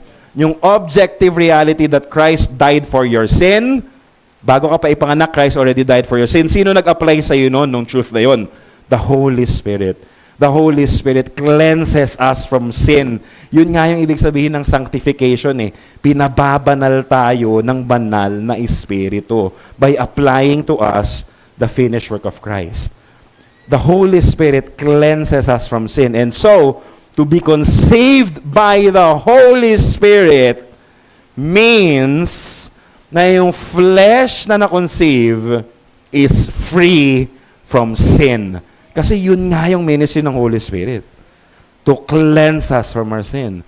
To apply to us the blood of Christ that was sprinkled o poured out sa cross ng Calvary. Kaya brothers and sisters, yung baptism of the Holy Spirit sa atin is not another event ng ating believer's life. It happens when we believed in the gospel. Why? It's impossible to believe in the gospel ng ikaw lang. You need the working of the Spirit in your life to lay hold of the claim that Christ died indeed for you. It is through the power of the Holy Spirit that you believe. Hindi dahil magaling ka lang o matalino ka lamang. Malinaw po ba tayo doon, mga brothers and sisters? Anong beauty nitong catechism na ito? That we understand that Jesus took the flesh na meron tayo, except for sin. Brothers and sisters, ang question ko, nung tayo ba ay nagkasala ba si Adan at Eva? Okay. Nung ginawa ni God si Adan at Eva, perfect ba sila o hindi? Yes, perfect sila. Hello, balikan niyo yung nakaraang mga Lord's Day. Perfectly righteous. Pero ano nangyari nung nagkasala sila? Perfect pa rin ba sila? No, nawala yung righteousness nila, nasira. And even, hindi lang sila. Yung buong creation na distort, naging cursed because of the sin of Adam and Eve. And so, brothers and sisters, yung life ni Adam and Eve before the fall was different from their life after the fall. So ang tanong ko sa inyo mga kapatid, anong mas maganda? Yung katawan ni Adam before the fall o yung katawan ni Adam after the fall? Yung katawan ni Adam before the fall. Pero ito, brothers and sisters, ano yung nature ng body na meron si Christ nung pinanganak siya dito as human? A body that is before the fall or a body na after ng fall? Sabi ni Richard Sibbes, He was love itself, clothed with man's nature, which He united so near to Himself that He might communicate His goodness to the more freely to us. And He took not our nature when it was at its best, but when it was abased, with all the natural and common infirmities it was subjected to. Since the world has been fallen, ang type ng katawan ni Mary was already fallen as well. Hindi na siya kagaya ng katawan ni Adam. And so yung flesh na meron si Jesus Christ when He became human was subject to the weaknesses that you and I have except for sin. Wala siyang sin, but the infirmities of the fallen world and the corrupted flesh na hindi na kagaya nung before the fall, He clothed Himself with that, and with all limitations na meron tayong lahat, crushed the head of the serpent. He became man, not in the best version of man before the fall, but He became man being conceived in the type of flesh na yes, walang sin, but not glorified. Yes, walang sin, but in all the weakness that you and I have. And so, brothers and sisters, we do not have a high priest in heaven that can never relate to the weaknesses that you have. So, stop pretending na akala mo, na ginagawa mo yung lahat para sa Lord, and then, Lord, maintindihan mo naman, oh Lord, sige na, I'm projecting myself to be Superman. Stop pretending that you're Superman. Embrace your limitations and weaknesses and understand that the Lord who conquered the power of death has been made lowly and weak in our image. Hindi siya naging parang sinful man, ano? Pero in our likeness na in the limitations of our flesh, yet He has overcome. And so, brothers and sisters, yung weaknesses na meron ka in your life, He knows. Kaya nga siya nagkaroon ng compassion when He saw the crowd na walang shepherd. Kaya nga siya namatay sa cross for you because He knows your weaknesses and your shortcoming. Brothers and sisters, our Lord has become like our elder brother who, di ba, sabi ng Romans 8:29, for those whom He foreknew, He also predestined to be conformed to the image of His Son, in order that He might be the firstborn among the many. Leader. And yes, He is our elder brother in a sense na dahil adopted son tayo ni God and He is the natural son, we are brothers with Him. And alam natin that He is our Lord and He is our King and He is our God and He is our Father. Pero bakit niya inassume yung nature that He can be a brother for us? Brothers and sisters, meron tayong Diyos who understands your limitations and weakness and sought to save you and bring you to Himself. What's the point of hiding? What's the point of pretending? What's the point of refusing? Nada, zilch, zero, wala, uy. Walang point. So brothers and sisters, imbis na nagpapanggap tayo, na righteous tayo, o na holy tayo, o na kaya nating dalhin yung sarili natin all throughout the week, let's come running, crying, and pleading to Christ, knowing that He knows what you need even before you ask of Him. knowing that He loves you, and knowing that it is for this very reason that He came to seek and save the lost. Kasi kung wala siya, paano na lang tayo? Wala. Brothers and sisters, hindi lang yun ang good news sa atin that He assumed yung nature natin. But brothers and sisters, ito yun, that in His power, He destroyed the works of the enemy. Sabi ng Romans 8:3, "For God has done what the law, weakened by the flesh, could not do, by sending His own Son in the likeness of sinful flesh, and for sin, He condemned sin in the flesh." And meron pa, sinabi niya sa Romans 16, di ba? "For the God of peace will soon crush Satan underneath your feet." So, sino ang magka-crush kay Satan underneath your feet? Si Christ. Saan niya ika-crush? Underneath your feet. Na-crush niya na sa cross, pero yung complete destruction of the enemy is that the enemy will be crushed under our foot by Christ. Paano nangyari yun? He has united Himself to you. He has defeated it, and He will continue to defeat it.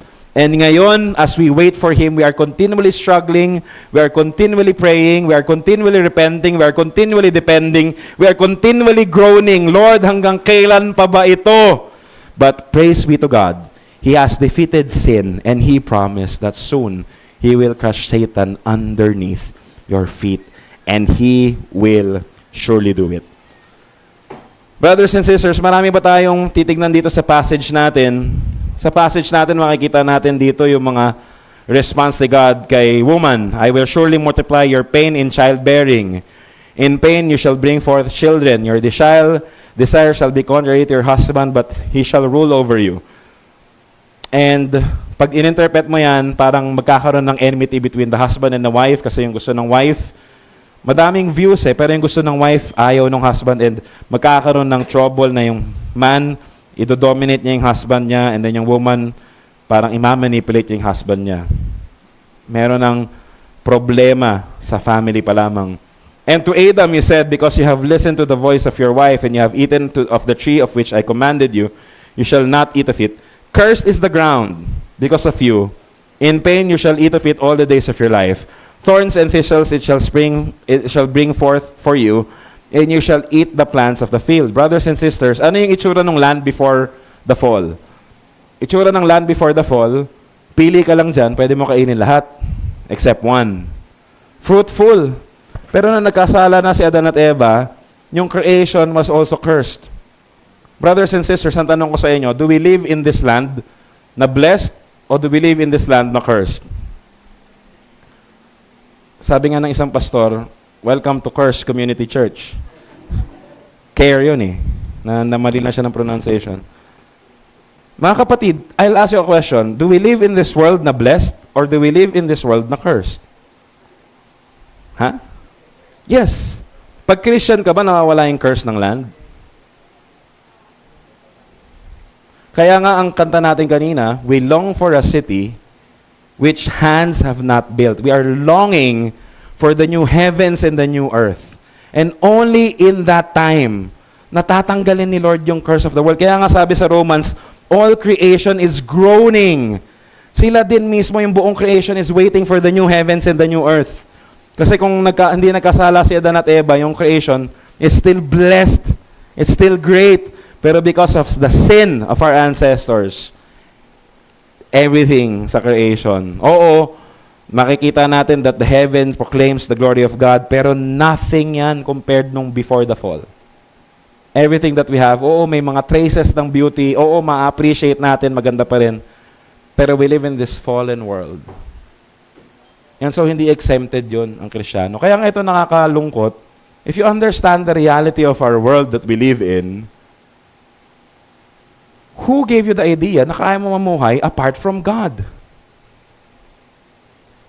Wala.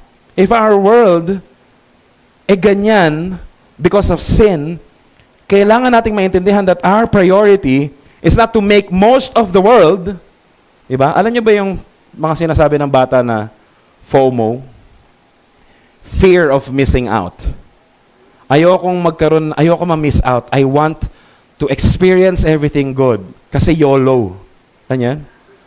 FOMO, YOLO. Fear of missing out and you only live once. Gusto ko sulitin lahat. Mga kapatid, sasabihin ko sa inyo, millennial yun. Sa amin yun, matanda na kami. Paano pa yung generation A, Alpha, tsaka Skibidi. It's ano mga language nila. So, Sigma, you know. So, hindi ko na alam ang language nila, iba na yung language nila. But the philosophy, yes, fear of missing out. I want to make the most of the world. I want to experience all of these things.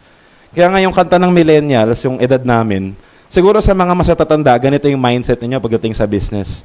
Magtatrabaho ako, and then mag-iipon ako, and then I will have something na talagang maggagawa ng asset for me. Something na mahahawakan, something na tangible. Yun yung investment ninyo. Either bibili ng mga gamit, katas ng Saudi, di ba? Yung sound system, yung ibang kakapit. Wow, bago sound system kasi sa Saudi nagtatapos. Di ba ganun yung sa Filipino OFW? Sa millennial, sa amin, iba.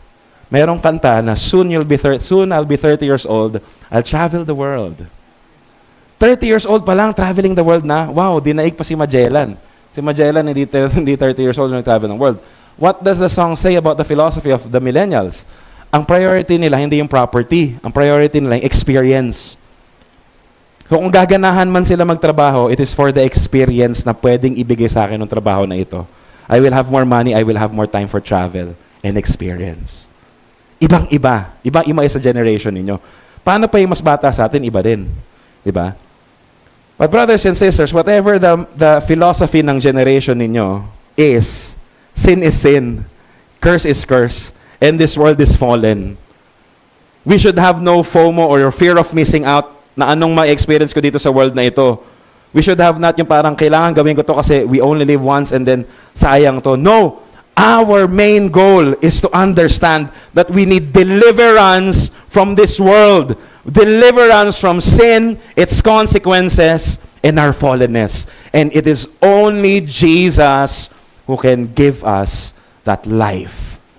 Walang iba. Sabihin natin, alam ko na yan, Pastor eh. But brothers and sisters, in the way that we live, do we really take hold of the promise of Christ of crushing Satan? Or are we saying na, kailangan ko si Christ so that I can have the rest of the world for myself? No, you need deliverance from this world. So brothers and sisters, tignan natin. Madami tayong makikita dito. Verse 20, sabi ng verse 20, tignan niyo after sinabi ni God yung mga mangyayari sa kanya, anong sabi ni Adam? Tignan muna natin. Question, si Adam ba ay believer o hindi? Ha? Sino nagsasabi ng believer? Sino nagsasabi ng hindi? Sino nagsabing hindi ko alam? Sino nagsabing kailan po tayo uwi? Brothers and sisters, Adam was a believer. Verse 20, the man, after hearing everything that God said, anong response ni Adam? The man called his wife's name Eve. Bakit? Because she was the mother of all living. Common sense, lahat ipapanganak ni Eve.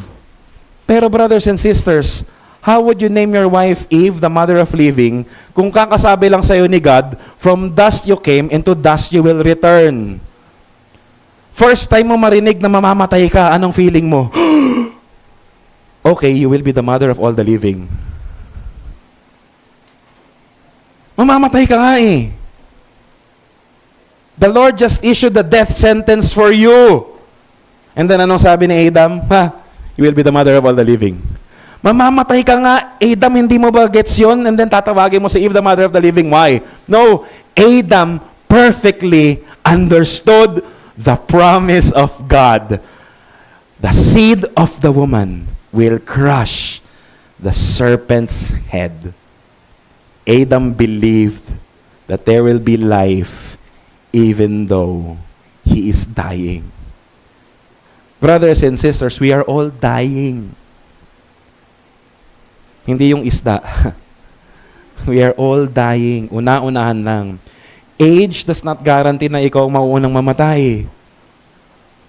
Every one of us will die. Every one of us right now is dying. Yun yung pupuntahan natin. Masakit na yung likod mo, maghiwa ka lang ng... Kanina, naghiwa lang ako, masakit na yung likod ko kasi mababa yung table. Nauubos, namamatay na tayo mga kapatid, little by little. Di ba? Anong sabi ng song?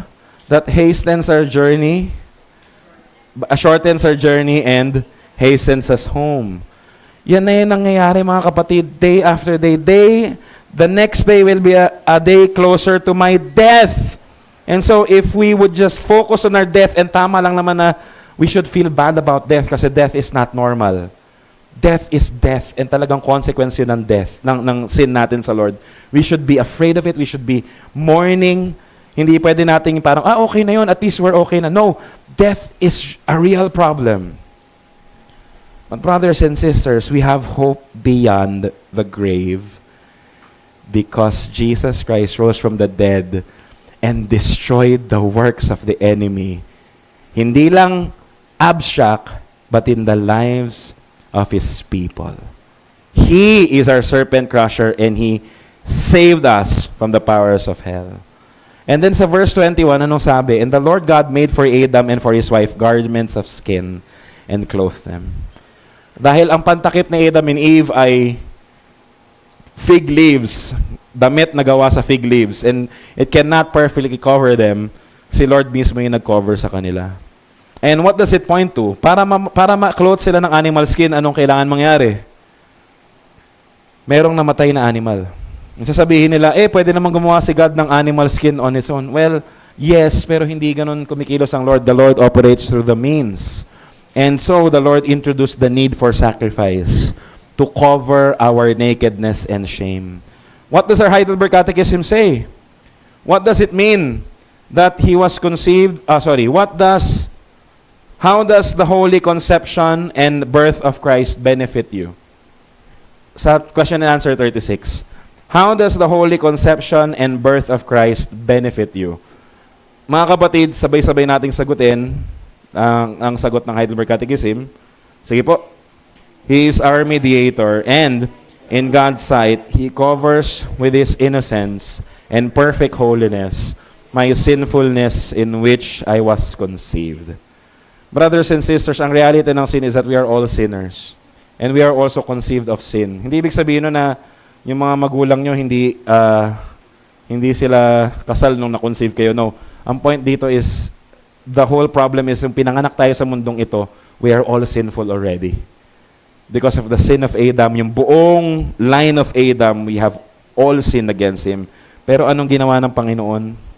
He was conceived of the Virgin Mary.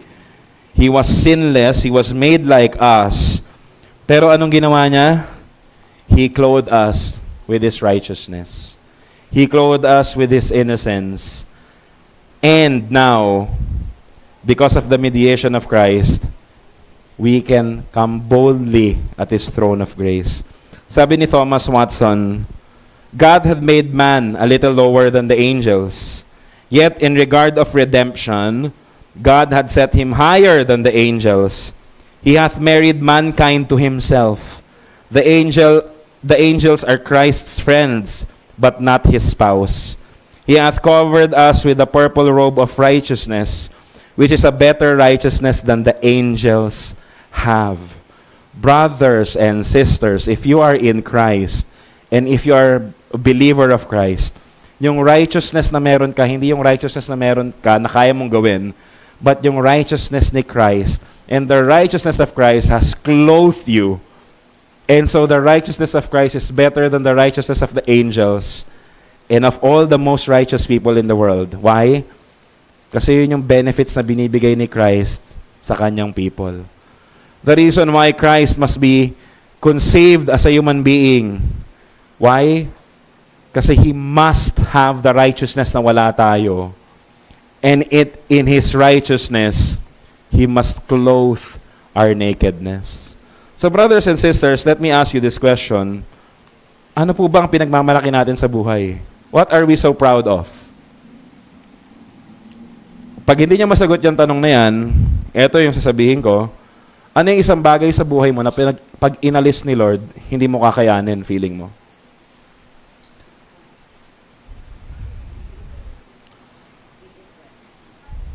Brothers and sisters, as you think about those things, let me remind you, if Christ is not your life, we are placing our trust sa ibang mga bagay na feeling natin na magsisave sa atin. Kaya feeling natin pag nawala yan, lugi tayo. Brothers and sisters, let me encourage you by understanding what you have in Christ. He has clothed you with His righteousness. Ano pang pwedeng mawala sa'yo? If the Lord will take away my job, if the Lord will take away my health, if the Lord will take away my breath, if the Lord will take away my voice, if the Lord will take away everything that I'm happy with now, as long as I'm clothed by His righteousness,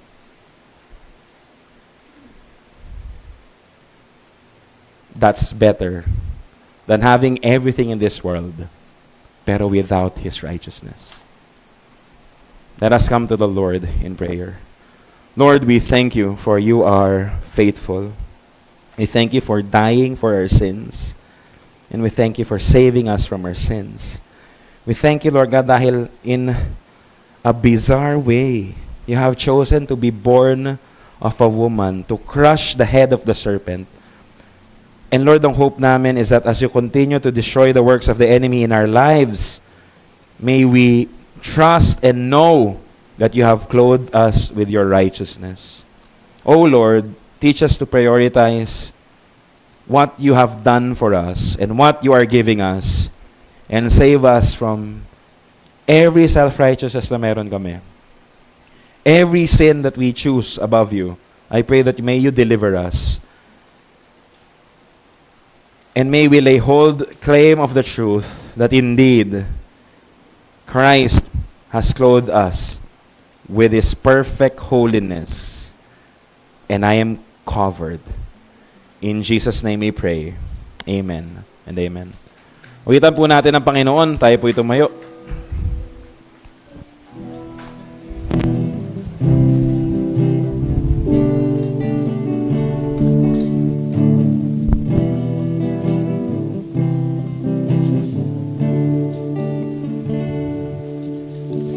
The mystery of the cross I cannot comprehend.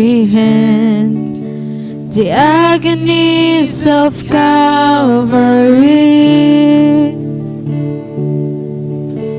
You, the perfect Holy One, crushed Your Son, who drank the bitter cup reserved for me. Your blood has washed away my sin.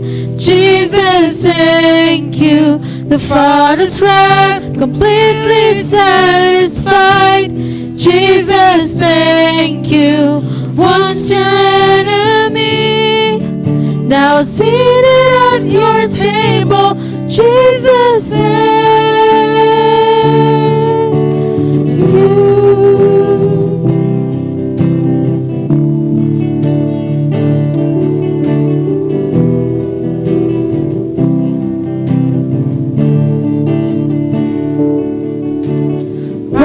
Perfect sacrifice, I've been brought near. Your enemy you've made Your friend, pouring out the riches of Your glorious grace. Your mercy and Your kindness know no end. Your blood has washed away my sin. Jesus, thank You. The Father's wrath completely satisfied. Jesus, thank You. Once Your enemy, now seated at Your table. Jesus, thank You.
Jesus, thank you. The Father's wrath completely satisfied. Jesus, thank you. Your blood has washed away my sin. Jesus, thank you. The Father's wrath completely satisfied. Jesus, thank you. Once your enemy, now seated at your table. Jesus, thank you.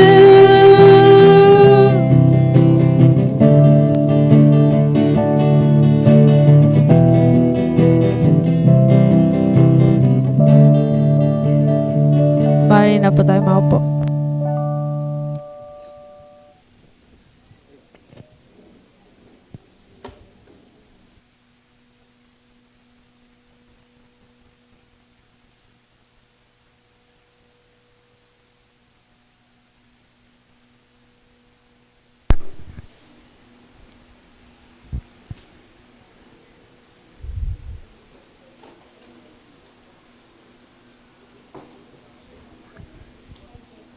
Salamat po, Pastor Kyle. At ngayon ay ako na tayo sa ating Lord's Supper. At maaari ko bang request ang ating mga pastors na to distribute the elements? Sige. Salamat. At habang dinidistribute ang elements na ito, babasahin ko mula sa 1 Corinthians chapter 11 verse 23 hanggang 29. For I received from the Lord what I also delivered to you. The Lord Jesus, on the night when he was betrayed, took bread, and when he had given thanks, he broke it and said, "This is my body, which is for you. Do this in remembrance of me." In the same way, also he took the cup after supper, saying, "This cup is the new covenant in my blood. Do this as often as you drink it in remembrance of me. For as often as you eat this bread and drink the cup, you proclaim the Lord's death until he comes. Whoever therefore eats the bread and drinks the cup of the Lord in an unworthy manner will be guilty concerning the body and the blood of the Lord. So let a person examine himself then, and so eat of the bread and drink of the cup. For anyone who eats and drinks without discerning the body eats the drinks judgment on himself." Puri ng Panginoon sa pagbasa ng kanyang salita. Ayan. Patuloy tayo, no? Ito, ang Lord's Supper is a family invitation of a feast. Sino ba yung inimbita niya in the feast in the wilderness? Israelites, which is saved, which is set apart. At sino ba yung sa parable of the great banquet? Sino ba yung nakasama niya yung in-invite yung kanyang inutusan na pumunta? Pagamat may in-invite siya, pero they rejected it. So those who rejecting Christ, siguro naman automatic na huwag kang kukuha neto kasi ino-offer niya body niya eh. So this is the warning for them, those who reject Christ. So pagkakataon natin as we receive these elements, it's time to thank Him sa pamagitan ng prayer. As you sit that, bibigyan ko ng pagkakataon to pray and to thank the Lord as we receive this element. Lord, maraming salamat sa iyong kabutihan, sa katapatan. You, as a God, you consider yourself as nothing para lamang to share yung aming weaknesses as man, to suffer ng mga kahinaan, kalungkutan, napapagod, nasasaktan, and ultimately ay inoffer mo ang iyong katawan as a sacrifice for all of us. You bled and died on the cross. So that's why in this time of ang Lord's Supper, na inoffer mo rin ang katawan mo as to remember na maalala namin ang iyong ginawa sa cross ng Calvary. Bagamat kayo namatay at hindi na natiling patay kundi muling nabuhay. At ito ang hope na binigay mo sa amin. You assume that share us your weaknesses just to crush the head of the enemy. The sting of death ay iyong binura at inalis dahil ikaw ay na-resurrect. Lord, nagpapasalamat kami sa mga bagay na ito. At patuloy naming alalahanin ito sa tuwing gagawin namin ang gawain ito. This is how you offered your body to us just to save us. Maraming salamat po. Ito aming dalangin sa ngalan ni Jesus. Amen. Amen. Sige, maaari po ba tayong tumayo at sabay-sabay nating kainin ang tinapay na siyang sumisimbolo ng kanyang katawan at ang katas ng ubas na siyang sumisimbolo ng kanyang dugo.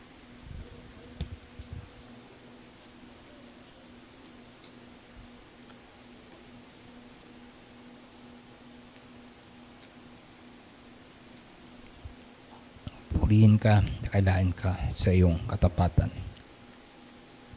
Church, sa pagkakataong ito, as we receive ng kanyang katawan sa pamagitan ng paalalang ito, we also, bibigyan natin pagkakataon ng ating sarili to reflect sa buong araw na ginagawa natin, nitong gawain ito mula umaga hanggang sa sermon na ito na ating narinig sa Word of God na ating narinig. To reflect on, bibigyan ko ng pagkakataon to reflect on those of what we heard today.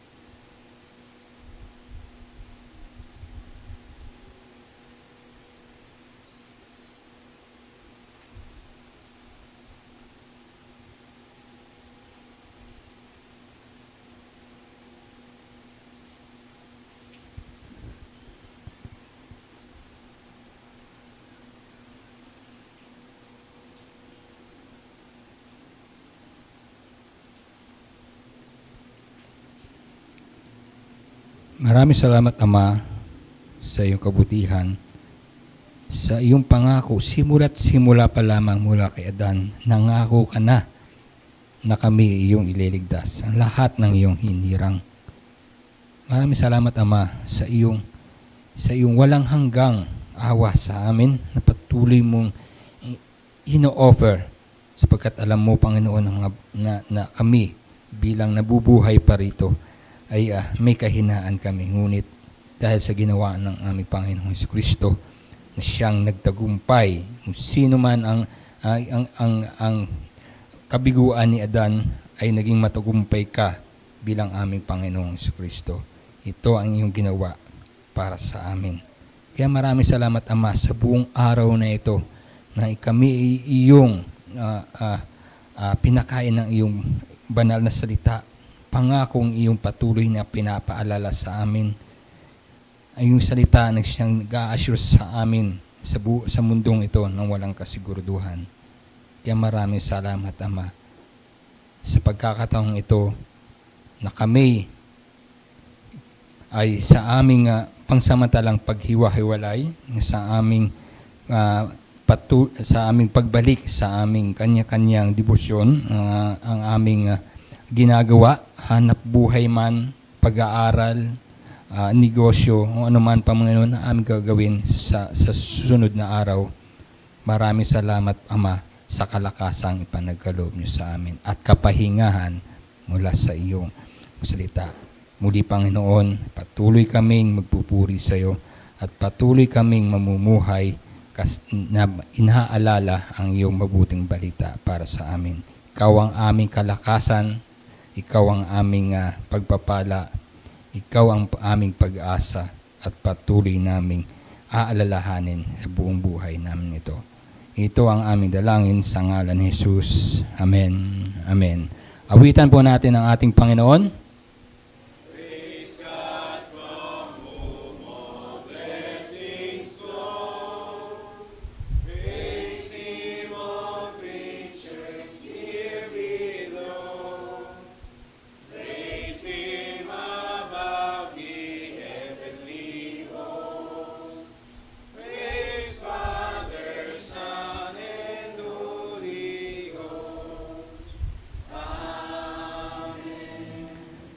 Now to him who is able to do far more abundantly than all that we ask or think, according to the power at work within us.